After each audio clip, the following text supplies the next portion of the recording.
전해졌고 이것은 동아시아 각국의 문화와 과학 발전에 크게 영향을 주었는데요. 자, 16세기 후반 이탈리아 출신의 마테오 리치, 예수의 선교사였던 마테오 리치가 명에 들어와서 선교 활동을 시작을 하면서 서양의 과학 기술이 동아시아에 전해지기 시작했습니다. 자, 선교사들은 황제와 사대부 계층에게 서양의 학문과 기술을 전달하면서 관심을 끌고 천주교를 전파하고자 하였습니다. 황제와 사대부 계층에게 서양 학문과 기술을 전달하면서 관심을 끌고자 했던 이유는 바로 이들이 지배층이었기 때문에 이 지배층을 통해서 이 천주교를 전파하는 것이 효율적이었기 때문에 이들을 통해서 접근을 하고자 했던 것으로 보입니다. 자, 그림에 나와 있는 이분은 중국인으로 20세기 이전에 이 천주교를 개종했던 중국인들 중에 가장 영향력이 컸던 서광계란 분입니다. 자, 이렇게 16세기부터 이 서양인들은 동아시아 각국에 이제 들어오게 되면서 영향을 미치기 시작했는데요.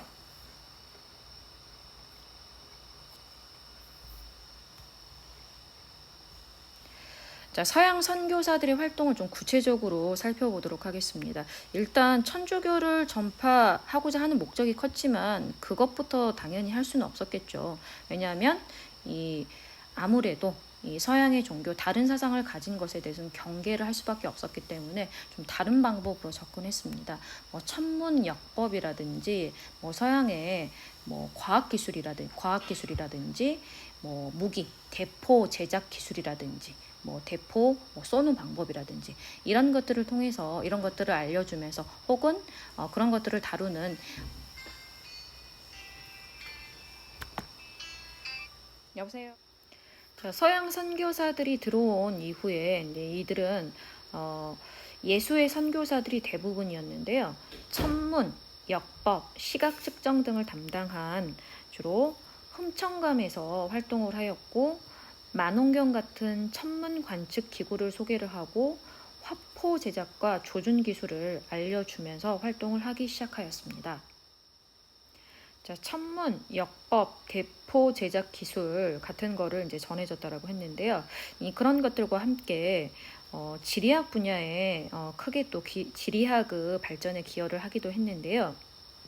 세계 지도, 그리고 중국 전도, 그리고 아담샤를 중심으로 한 이 태음력에다가 태양력의 원리를 적용한 역법인 시연력의 개발, 그리고 수학에서 기하학 원론, 그리고 의학에서 인체 해부학, 서적의 번역 이런 것들을 통해서 이 선교사들이 동아시아 문화 발전에 크게 기여를 했는데요.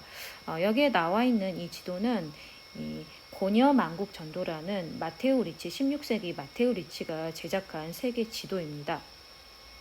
그런데 이 지도는 당시 동아시아 사람들에게 큰 충격을 주었는데요. 중국이 세상의 중심이다. 중국이 세상의 중심이고 가장 큰 나라이다 라고 이렇게 생각을 하였는데, 이 중국이 작게 그려진 것을 보아서 중국이 세계의 중심이 아니다 라는 것을 이제 동아시아 사람들이 좀 인식을 하게 됐고, 또 지구가 둥글다라는 또 서양 과학의 좀 성과를 받아들여서 점차 이런 지리학적인 지식, 과학 기술이 전파가 되면서 중국 중심의 사고방식에서 벗어나게 되는데 크게 영향을 미쳤다라고 합니다. 한편 이 서양 선교사들을 통해서 중국에 전해진 서양의 물건들을 확인을 하도록 하겠습니다. 자, 여기 피아노 같은 게 보이는데요. 그 당시 중국에서는 이것을 대서양금, 크다라고 해서 대서양금이라고 했는데 이런 것들이 전파가 되었고요. 그리고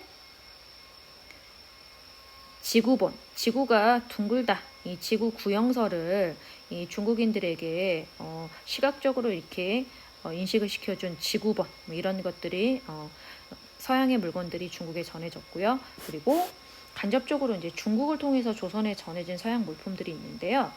만원경, 그리고 안경, 휴대용 거울, 자명종, 그리고 서양금 이런 것들을 서양식 물건들이 전해지면서 중국에 많은 영향을 미쳤다라고 합니다. 서양의 천문, 역법, 지리학, 뭐 대포 제작 기술 등을 비롯해서 서양의 여러 문물들이 중국에 들어오게 되면서 중국의 역법이라든지 천문학이라든지 수학이라든지 의학이라든지 화포 기술이 비약적으로 발전을 하게 되었습니다. 자, 마테오 리치 같은 이 예수의 선교사들은 이 선교 활동을 위해서 이제 중국에 들어오면서 이 중국의 문화를 존중하는 모습을 보이게 되는데요. 중국의 언어를 배우고 중국식 복장을 하고 그리고 유교 문화를 연구를 하면서 이 마음을 열고자 하였습니다. 자, 이때 이 마테오 리치에게 세례를 받고 과학을 익힌 이 서광계 같은 인물들이 있었습니다. 자, 서광계 같은 인물들은 좀 적극적으로 마테오 리치와 함께 수학이라든지 지리학에 대한 서양의 서적을 번역을 하기도 했는데요. 가장 유명한 책이 유클리드의 기하학 원론을 번역한 기하 원본이라는 책입니다. 자, 기하 원본이라는 책뿐만이 아니고 이 서양의 과학기술, 뭐 천문역법을 배우는데 이 서광계 같은 인물들은 이 주저함이 없었는데요. 왜 이렇게 이 명나라의 이 서광계 같은 인물은 서양의 문물을 익히는 데 주저함이 없었을까요? 바로 이 서양의 과학기술을 이용해서 자국의 부강을 꾀하기 위해서였습니다. 자, 당시는 이 만주족의 침략이 거세지는 시기였었는데요. 이 만주족의 침략에 대항해서 이 서양의 기술을 적극적으로 배우고 서양식 군대와 무기를 도입해서 이 명나라의 안위를 꾀해야 된다. 이런 주장을 하기도 하였습니다. 자, 이런 인물들에 의해서 서양의 문물이 중국에 적극적으로 도입이 되었습니다. 자, 그런데 사실 선교사들의 목적이 중국의 서양 문물을 전하기 위한 것은 아니었겠죠. 이 크리스교를 전파하는 것이 그들의 가장 중요한 목적이었겠죠. 선교사들은 중국 지배층, 뭐 황제라든지 사대부 계층과 접촉을 통해서 크리스교를 전파하는 것이 최종의 목적이었습니다. 특히 중국 황제와 접촉하기 위해서 굉장히 많은 예를 썼습니다. 만약에 중국 황제가 크리스교를 수용해서 세례를 받는다면 중국 전역에 크리스교를 전파하는 것이 가능한 일이었기 때문에 이것을 가장 중요한 목표로 삼았는데요. 그러나 당연히 쉽지 않았습니다. 자, 서양의 선교사들은 높은 학식과 서양 과학기술 그리고 천문역법의 전문가로서 자리매김을 하면서 황제에 접근을 하려고 노력을 했습니다. 자, 그러나 마테오 리치 같은 꽤 유명한 인물도 중국에 도착해서 북경, 현재 베이징에 정착하는 데까지 18년이 걸렸고 황제는 만나지도 못했습니다. 자명종이라든지 뭐 세계 지도라든지 그리고 대서양금 같은 아주 진귀한 서양의 물품을 황제에게 바친 후에 이 자명종에 엄청 열광을 한 황제가 명나라의 황제가 만력제가 있었다라고 하는데요. 이 만력제가 이 시계를 수리하는 수리공 명목으로 이 마테오 리치의 북경 체류를 허용해서 겨우 북경에 머무를 수 있을 정도였습니다. 자, 청나라 황제들이 선교사들과 국적이라든지 나이라든지 지위를 초월해서 아름답고 감동적인 인간관계를 맺기 시작했는데요. 이제 명 때에는 황제를 뵙는 것조차 쉽지 않았고 청나라 때 이제 선교사들이 황제를 만나고 개인적인 관계를 좀 맺기 시작했는데요. 자, 이것이 가능했던 것은 왜일까요? 자, 이 청나라의 황제 순치제 23살, 4살의 나이에 죽었던 이 순치제는 아담 샬과 굉장히 긴밀한 관계에 있었습니다. 그리고 강희제 역시 페르비스트와 긴밀한 관계에 있었는데요. 이 순치제는 아담 샬에게 한 2년 정도 계속해서 뭐 20몇 번이나 놀러를 가고 할아버지라고 이제 부를 정도로 아주 친근하게 대하면서 이 천주교에 관련한 질문을 하고 서양의 지식과 과학 기술에 대해서 계속 묻고 익히면서 굉장히 친밀한 관계를 형성했다라고 하고요. 강희제는 굉장히 학문을 좋아하고 새로운 것에 대한 호기심이 많은 황제입니다. 한밤중에도 본인이 궁금한 것이 있으면 이 페르비스트, 이 예수의 선교사를 불러들여서 궁금한 것을 꼭 확인해야지만 좀 직성이 풀렸고 그리고 그를 중요한 외교 고문이자 이 천문 역법 기관인 흠천감의 또 중요한 관리로서 채용을 하기도 했다라고 하는데요. 이것이 가능했던 이유는 바로 청나라 황제들이 한족이 아니라 역시 한족에 비해서 외래인이었던 만주족이었기 때문에 이 서양인 선교사들을 비교적 좀 쉽게 접했던 것은 아닐까라는 좀 추측을 해보게 되는데요. 좀 한족이 아닌 외래인이었기 때문에 서구인들에게 덜 냉담을 했으며 한족이 아니더라도 문화민족이면 중화 담당자가 될 수 있다라는 사상을 가지고 있었기 때문에 이 서양 선교사들을 좀 쉽게 대했던 것 같습니다. 그리고 과학기술과 천문역법 등의 지식을 갖춘 이 선교사들은 이 황제에게 굉장히 실질적으로 유용했기 때문에 이들을 적극적으로 기용을 했던 것 같습니다. 예수의 서양 과학의 전례는 굉장히 호기심이 많았고 새로운 것을 접하는 데 주저함이 없었던 강희제 시기에 절정을 이뤘다라고 볼 수가 있겠습니다. 자, 그런데 이 서양 선교사의 활동이 계속해서 수월했던 것은 아닙니다. 전례 문제가 발생을 하게 되는데요. 예수의 선교사 중에서 비교적 이른 시기에 중국에 들어왔던 중국 명나라에 들어왔던 사람이 이제 마테오 리치인데요. 앞서 얘기했던 것처럼 마테오 리치는 이제 처음 이 선교 활동을 했기 때문에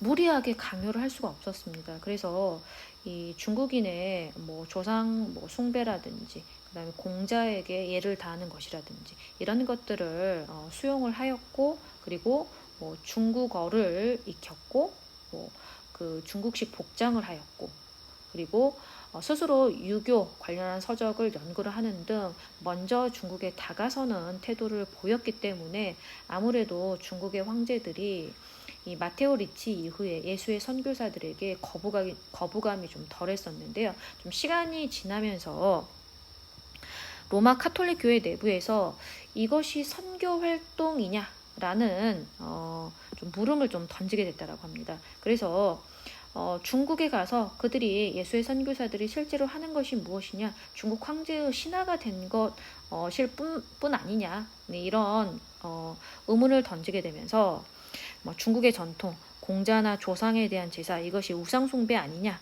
이것을 인정하느냐 마느냐, 이 인정 여부를 놓고 로마 카톨릭 교회에서 논쟁이 벌어지게 되었고, 이 논쟁이 중국에도 영향을 미치게 되었습니다. 자, 그래서 이 공자나 조상의 제사 등에 대해서 수용을 하지 않는 분위기에 이제 선교사들이 이제 생기게 되었는데요. 자, 그런데 바로 이 공자나 조상에 대한 제사 등을 수용하지 않는 선교사들을 중국 정부에서 당연히 받아들이지 않았겠죠. 그래서 중화주의, 중국이 세상의 중심이다라는 생각을 가지고 있었고, 중국의 문화가 또 세계 최고이다라는 생각을 가지고 있었기 때문에 이 공자나 조상에 대한 제사 등을 수용하지 않는 선교사들을 대거 추방을 하게 되었습니다. 자, 그러면서 18세기의 중국의 서양 과학 기술이 받아들여질 수 있는 여지가 점차 줄어들게 되었습니다. 자, 그런데 이렇게 18세기에 전례 문제가 발생을 해서 이제 서양의 과학기술 수용이 조금 주춤하고 더뎌졌다 라고는 하지만, 한때 서양의 문물을 굉장히 적극적으로 받아들인 중국은 왜 근대화에 성공을 하지 못했을까요? 이게 이제 선생님이 생각하는 굉장히 중요한 질문인 것 같은데요. 이 질문에 대한 답을 이 그림에서 찾을 수가 있을 것 같습니다. 18세기 영국은 조금 뒤늦게 중국 청나라와의 무역을 시작을 하게 되었습니다. 네, 이 무역을 시작하자마자 영국에서는 이 청나라의 물품들이 굉장히 인기를 끌기 시작했습니다. 그래서 차, 비단, 도자기, 이런 중국 물품의 수요가 굉장히 늘어나게 되었고, 심각한 무역 적자를 보게 되었습니다. 자, 이런 가운데 이런 것들을 좀 해소를 하고자 영국에서는 맥카트니를 중심으로 한 사절단을 18세기 말에 파견을 하게 되었는데요. 자, 이때 중국의 황제가 걸륭제입니다. 걸륭제에게 이제 메카트니 사절단이 가서 이제 예를 올려야 되는데, 그 당시 중국 황제는 당연히 천자, 이 하늘의 자손으로 이렇게 여겨졌기 때문에 예법에 상당히 까다로웠습니다. 그래서 3번 절을 하고, 한 번 절을 할 때마다 3번씩 머리를 부딪히는, 그러니까 3번 절을 하고 9번 머리를 부딪히는 그런 예법을 행해야 했는데, 영국인의 입장에선 그게 생소하고 받아들일 수 없는 그런 예법이었습니다. 자, 그래서 한쪽 무릎을 이렇게 한쪽 무릎을 굽힌 이 영국식 예법으로 중국의 황제에게 절을 하게 되는데요. 그래서 이제 이렇게 크게 이제 부딪히게 되었는데요. 자, 이게 크게 부딪히면서 중국의 황제 걸륭제가 굉장히 화를 내면서 우리 중국은 모든 것이 다 있는 천자의 나라이다. 너희 오랑캐들이 우리 청나라에서 나는 차, 비단, 도자기 이런 수입도 감사하지 못할 망정 이것이 뭐야? 이러면서 화를 내면서 교육의 확대를 거절을 하게 됩니다. 교육의 확대를 거절을 하게 되는데요. 그런데 이제 선생님이 주목하는 부분은 이렇게 교육 확대를 거절하면서 이 걸륭제가 했던 말에서 좀 그 답을 좀 찾을 수가 있을 것 같습니다. 중국은 왜 근대화에 성공하지 못했을까? 중국은 굉장히 뿌리 깊은 중국이 세상의 중심이다라는 그런 중화사상에 젖어 있었습니다. 그래서 서양의 과학기술이라든지 지식을 수용을 하면서도 중국의 것이 가장 뛰어나다. 중국의 것이 가장 뛰어나고 중국이 세상의 중심이다. 여기에서 한 발자국도 벗어나지 않았던 것으로 보입니다. 이 뿌리 깊은 중화 사상에 이렇게 젖어 있었고, 그래서 지금까지 뭐 서양의 지식이라든지 과학 기술을 수용을 했지만 그것을 사실은 높게 평가하지는 않았던 것이 이제 이 걸룽제와 메카트니 사절단 간의 이 대립을 통해서 조금 드러나게 되는데요. 자, 그래서 이 중국이 이 뿌리 깊은 이런 중화 사상과 함께, 그리고 지금까지 중국에서 서양 과학 기술을 수용하였던 방법이 이 황제가 이 선교사들과 만나면서 뭐 그 서양의 지식이라든지 과학 기술을 개인적으로 좀 수용하는 모습을 보였었는데요. 꼭 필요한 것만 황제의 지식으로 간주되는 천문역법, 지도 제작 뭐 이런 황제가 필요한 것을 좀 선택적으로 이렇게 받아들이는 이런 실용주의, 황제가 필요한 것만 수용하는 이런 그 모습들이 좀 보였던 것 같습니다. 그래서 중화사상과 황제의 필요로 하는 이 서양의 지식과 과학기술만 수용되는 이런 태도 때문에 결국은 본질적으로 중국에서 이 서양의 과학기술이 크게 발전하지 못했던 것이고, 이것이 결국은 이 중국의 몰락을 가져오게 되었다. 이렇게 좀 생각을 합니다. 자, 1839년에서 1842년 이 아편전쟁은 당연히 중국에 인도의 아편을 몰래 팔았던 영국 내에서조차 이 아편을 몰래 팔고 이것 때문에 이제 중국 정부가 아편을 이렇게 압수해서 아편을 불태우는 것, 뭐 이것에 이제 항의를 하기 위해서 이 전쟁을 일으키는 것이 이 도덕성이 있는 것이냐를 놓고, 영국 정부 안에서조차 이 아편 전쟁을 해야 되느냐, 뭐 이 전쟁을 해야 되느냐 하지 말아야 되느냐, 이렇게 거의 팽팽하게 의견이 대립될 정도로 이 아편 전쟁은 영국 내에서도 좀 논란이었습니다. 자, 그래서 영국의 도덕성이 제로, 그냥 정말 이 파렴치한 전쟁이었다라고 볼 수 있는데, 근데 이 전쟁에서 중국이 아주 철저히 이렇게 영국에 뼈아픈 패배를 겪었습니다. 자, 그래서 이 중국 중심의 중화 사상이 결국은 이 서양의 과학 기술의 적극적인 수용을 가로막았고, 근본적인 그런 발전을 가로막았고, 이것이 중국의 근대화를 가로막았다. 이렇게도 볼 수가 있을 것 같습니다. 자, 그렇다면 조선의 서양 문물 수용은 어떻게 됐을까요? 이제 물론 그 중국에 파견한 사절단을 통한 수용이 이제 대부분이었지만 특이하게 네덜란드 출신 벨테브레이 그리고 하멜 같은 인물들이 있었습니다. 자, 벨테브레이는 조선인이 된 최초의 이방인이었는데요. 조선 이름은 박연이라는 이름을 가졌다라고 합니다. 네덜란드인으로 제주도에 표류를 했고요. 이 효종 북벌 정책의 핵심이었던 신식 무기 개발, 이 대포 제작에 참여를 했고, 그리고 명나라의 홍이포라는 것을 받아들였을 때 그것을 제작하고 그리고 사용하는 것에 책임을 맡고 그런 역할들을 주로 했다라고 합니다. 그리고 하멜 같은 경우는 13년 동안 조선에 억류되었다라고 하는데요. 이때의 억류되었을 때 생활을 기록한 책입니다. 그래서 조선의 실상을 유럽의 이 하멜 표류기를 통해서 조선의 실상이 전해졌다라고 합니다. 서양의 문물 수용은 중국에 간 사신단을 통해서 이제 주로 이제 수용이 되었는데요. 가장 이른 시기를 살펴보자면 17세기입니다. 17세기입니다. 명나라에 사신으로 파견된 정두원 같은 사람이 있었는데요. 천리경이라든지 자명종이라든지 그리고 서양의 서적 같은 것들을 들어오면서 이제 서양의 문물이 이 조선에 좀 전해지기 시작했습니다. 자, 조선의 서양 문물은 이 사신단을 통해서도 이루어졌지만 우리가 좀 기억해야 될 인물, 이 소현세자와 아담샬 같은 이 선교사와의 만남을 통해서도 이제 이루어졌는데요. 아담샬은 이 명나라 청나라 때 활약을 했던 약 40년간 활약을 했던 아주 유명한 서양인 선교사죠. 자, 아담샬은 독일 출신이었다라고 하는데요.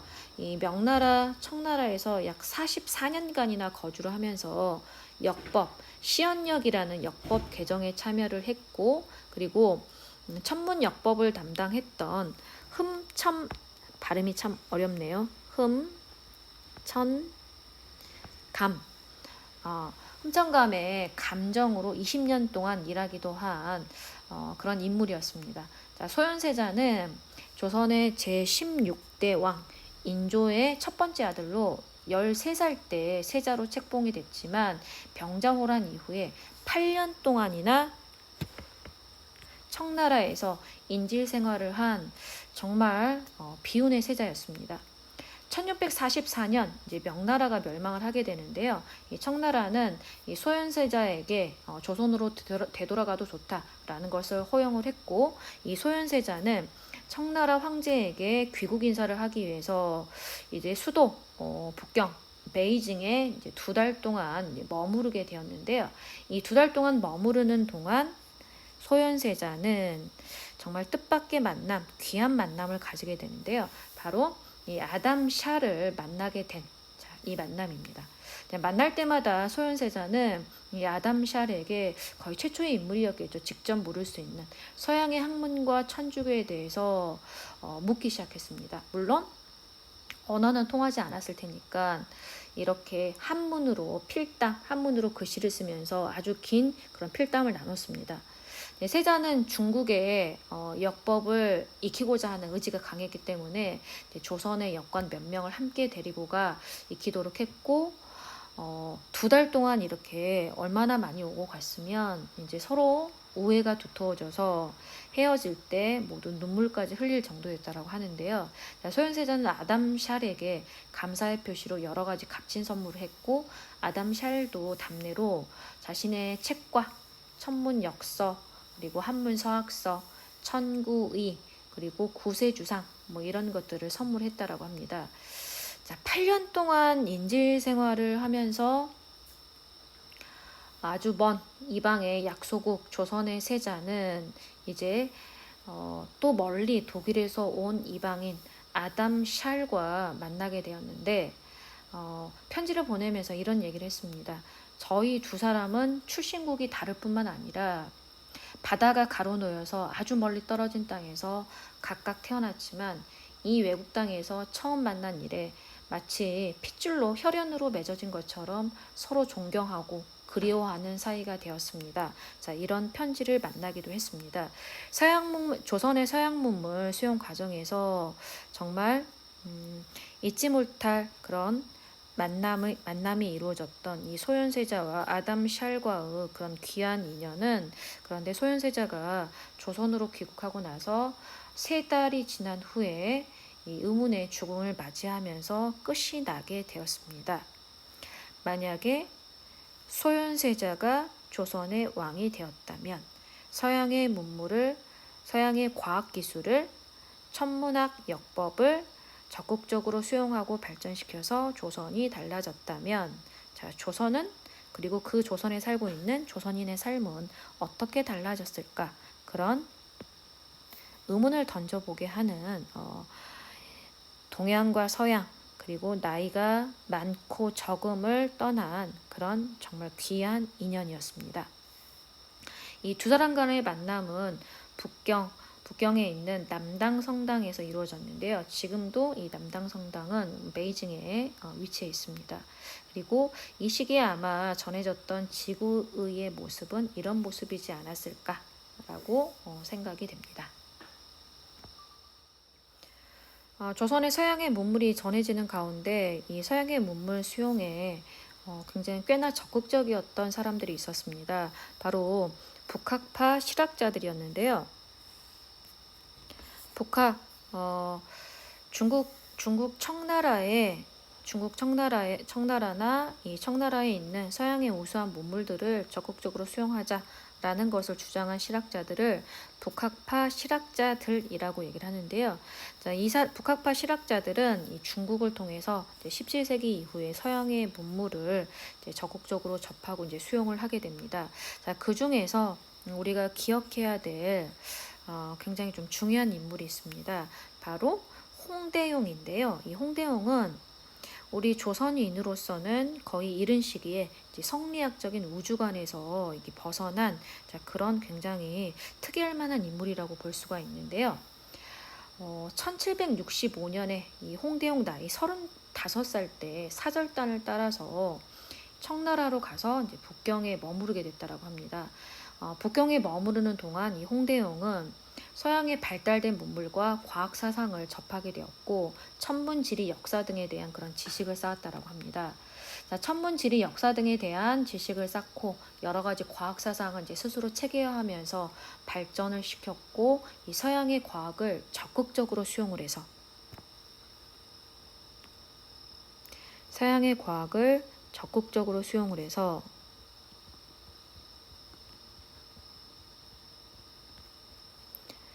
지구와 우주의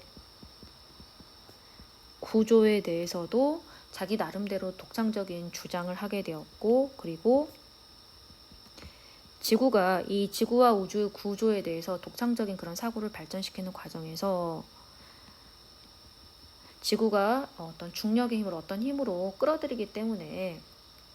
끌어들인다, 뭐 이런 것, 그 다음에 지구가 이렇게 스스로 돈다, 뭐 지구 자전설, 이런 것들까지 주장을 하게 되었다라고 하는데요.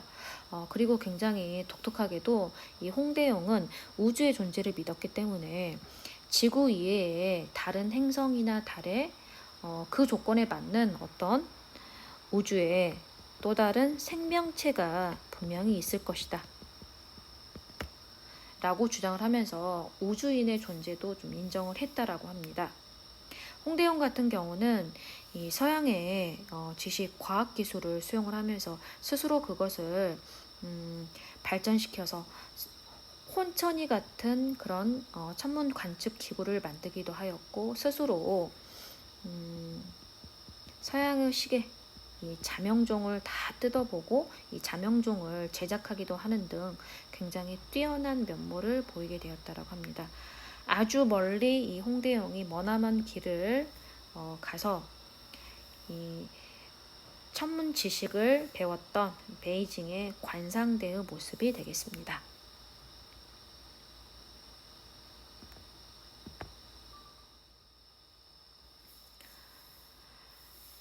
자, 조선의 서양 문물의 전례에 대해서 이제 구체적으로 좀 살펴봤는데요.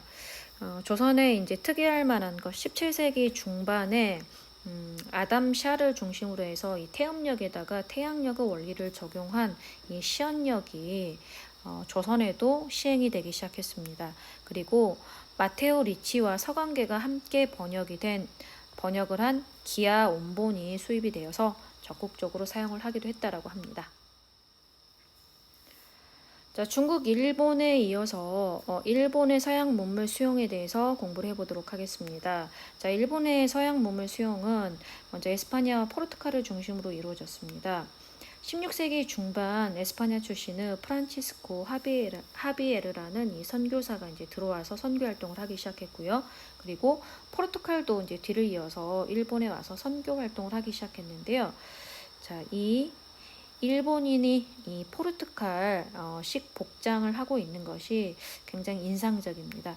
자, 그러나 이 포르투갈과 에스파냐 같은 경우는 크리스트교 포교에 굉장히 공격적이었기 때문에 에도막부와 그 과정에서 좀 부딪히게 되었고, 에도막부는 에스파냐와 포르투갈의 선박을 통행을 아예 원천적으로 금지시키고 크리스트교 포교를 금지시키는 그런 통제 정책을 실시하게 되었습니다. 근데 에도막부가 이렇게 통제 정책을 실시하는 과정에서도 유일하게 유럽의 국가 중에서 이 교육을 하도록 허용된 나라가 있었습니다. 바로 네덜란드였었는데요. 일본은 바로 이 일본에서 유일하게 이제 교육이 허용된 이 나가사키 항을 통해서 왔다 갔다 하는 이 네덜란드를 통해서 여러 가지 천문이라든지 역법이라든지 뭐 의학이라든지 여러 가지 서양의 과학 지식과 기술을 수용을 하게 되었습니다. 자, 그 중에서 좀 인상적인 것이 일본은 이제 의학 발전인데요. 네덜란드를 통해서 받아들인 학문을 난학이라고 얘기를 합니다. 자, 그런데 이 난학 중에서 특히 의학의 발전이 굉장히 뚜렷한데요. 서양의 서적 중에서 한문 번역이 없이 일본어로 바로 번역이 된 이제 유일한 책이, 가장 최초의 책이 해체신서라는 책이 있습니다. 이 해체신서를 번역을 했던 사람은 일본의 스기타 겐파쿠 그리고 마에노 료타쿠 같은 이제 사람이 있는데요.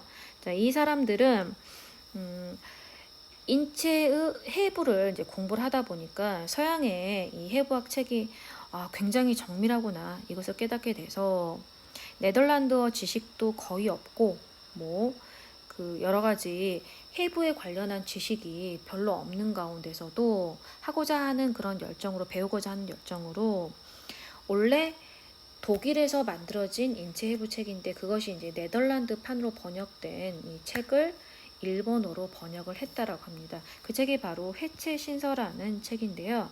이 해체신서라는 책에서 그 당시 일본에는 없던 그런 용어들을 이제 이 사람들이 만들어서 사용을 하게 되었는데요. 이때 만들어진 이 단어들이 신경,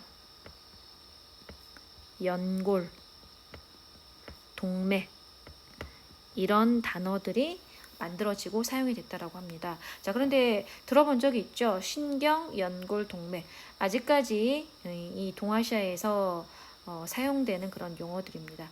자, 그래서 동아시아 의학 발전에 일본의 스기타 겐파쿠 같은 이런 사람들이 주도적인 역할을 하기도 하였다라는 것까지 오늘의 수업을 마치도록 하겠습니다. 자, 다음 시간에 만나겠습니다.